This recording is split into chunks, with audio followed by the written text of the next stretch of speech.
Hello, my name is Makenzie and today I'm here to talk to you about my time in my Introduction to Communications course. First and foremost, I'm a Human Services major who's looking to transfer to the social work program at EKU once I get my associates, and ultimately I want to be a case manager for people with special needs.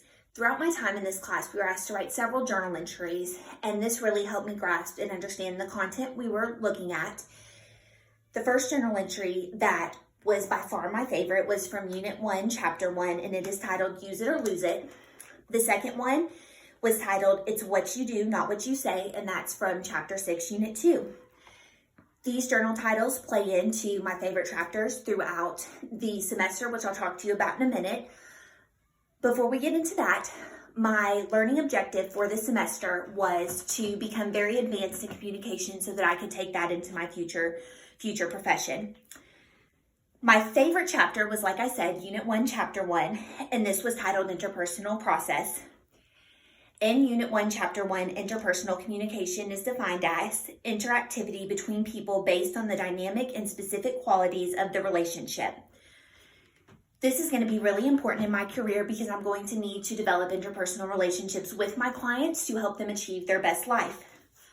Communication in this chapter is defined as interaction between multiple people in verbal and nonverbal ways.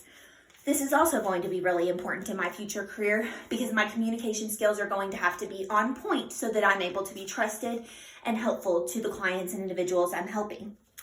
Some of the communication skills I've noticed I've lacked that I learned from this semester is content of dimension, which in Unit 1, Chapter 1 is defined as the topic that is currently being talked about, and relational dimension, which in this chapter is defined as how you perceive the individual you are talking to.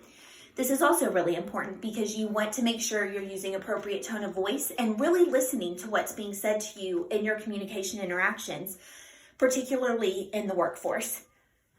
The second chapter that really stuck out to me was Unit 2, Chapter 6, which was titled Nonverbal Communication, which is defined in this chapter as the cues we give when communicating via body language. Most people aren't aware of their body language, but it's super important for giving off your intentions of the conversations, how you feel. Body language really says a lot more, in my opinion, than your words do. There's even studies about body language. Kinesics, which is defined in this chapter as studying how communicating through body language is used, and oculasics, which is solely for studying your eyes and what they do when you're having a conversation and interacting. I don't know about you, but my eyes say a lot for what I'm doing. They're probably saying right now that I'm really nervous. But another important term from this chapter was disfluencies, which is a lack of smooth speech. And that's something that I really need to work on when having a conversation with somebody and delivering it smoothly. I really enjoyed all the chapters that we looked at this semester. If I had to choose two that I did not love as much as the others, it would be Unit 1, Chapter 2, which is culture and interpersonal communication, and Chapter 8, Unit 1, which was titled Emotions. The reason I would choose these chapters is because they really made me go to places of my past that I didn't like to remember, such as the times that I had bullied or discriminated against people because of their achievement culture, which in this chapter is defined as the things that someone has or their jobs.